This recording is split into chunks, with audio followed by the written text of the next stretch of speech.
Hello there. Thank you so much for joining us. This is News Channel Nebraska. My name's Eric McKay. Let's take a look at our top headlines today.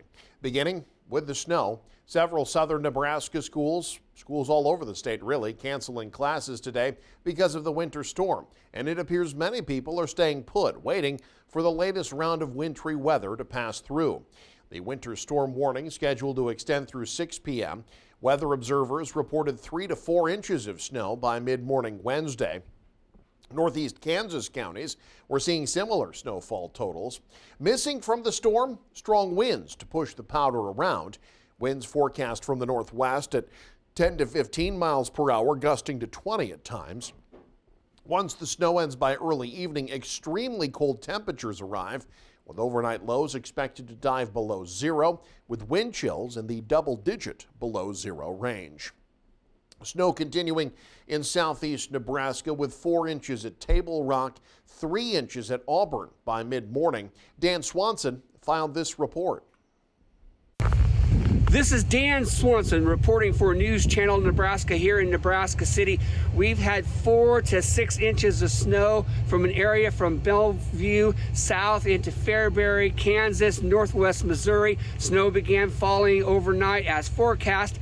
It's picked up a little this morning, continues to have snowfall. There are plows out working in Nebraska City, and the streets are passable. Nebraska 511 at this hour is showing all the roads as being completely snow covered at this time. From Nebraska City, I'm Dan Swanson, News Channel Nebraska. Meanwhile, many people in Kearney breaking out the snow shovels for the first or second time this winter. The central part of town received about 3 inches overnight. Forecasters say another inch or 2 still to come. Local school organizations and city organizations took preemptive action ahead of the storm. Kearney Public Schools and UNK each canceled school for the day. The morning Chamber of Commerce event didn't happen. The city's senior center not opening.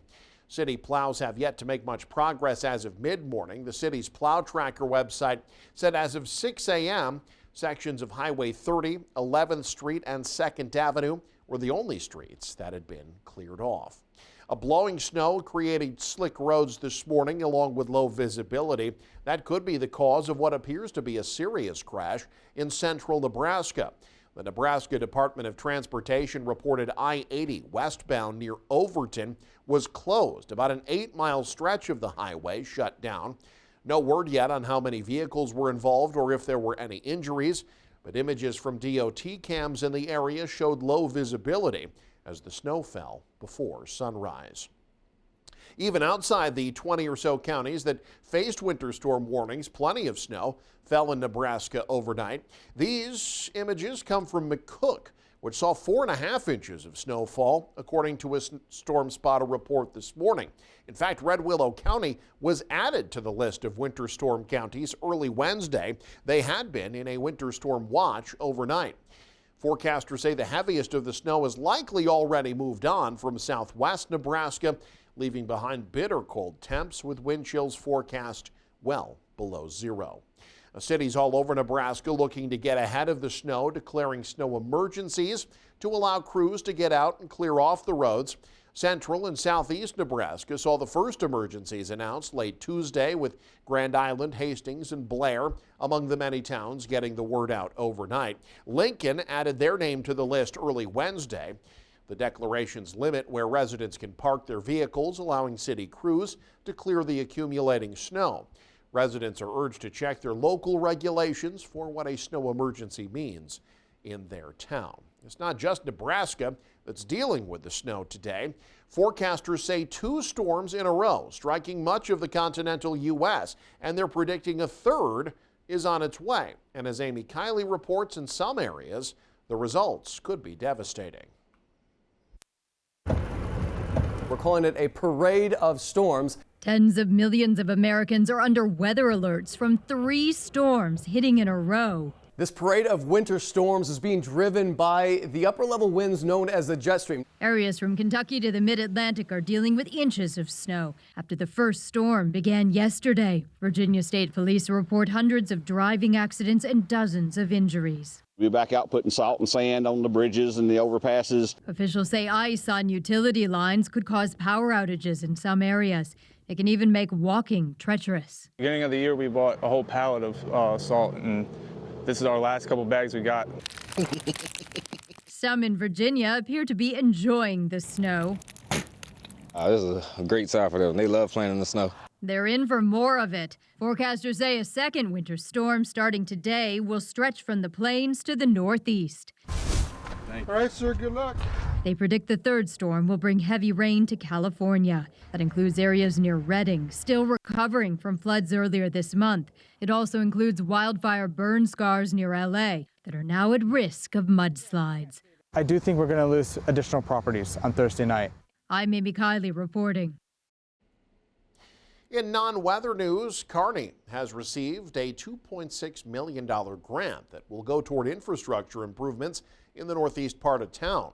City officials say the investment expected to generate dozens of jobs and $27 million worth of private investment. Local leaders say the improvements will benefit everyone in northeast Kearney. The biggest priority for this grant was assisting existing businesses in the area that are kind of hamstringed as far as growth because of the lack of sanitary sewer or water pressure to their site because of the existing water lines or paved roads or drainage. So this will immediately benefit a number of businesses. And then on the other side, there is some undeveloped ground on the east side of Box Butte, and that'll be able to fully develop. The grant will fund water, sewer, and road improvements on 2 tracts of land near Antelope Avenue and East 39th Street. Now, Lee says he's not expecting any delays in federal funds. He says local and state representatives help the Development Council through the process. No contracts have been signed currently, but city officials say they expect the space to be commercial developments. A Northeast Nebraska high school teacher received the surprise of a lifetime on Tuesday. Governor Jim Pillen presenting Dexter Hansel with the prestigious Milken Educator Award. Hanky Hazelton was there for the ceremony and has more. Congratulations to Dexter Hansel.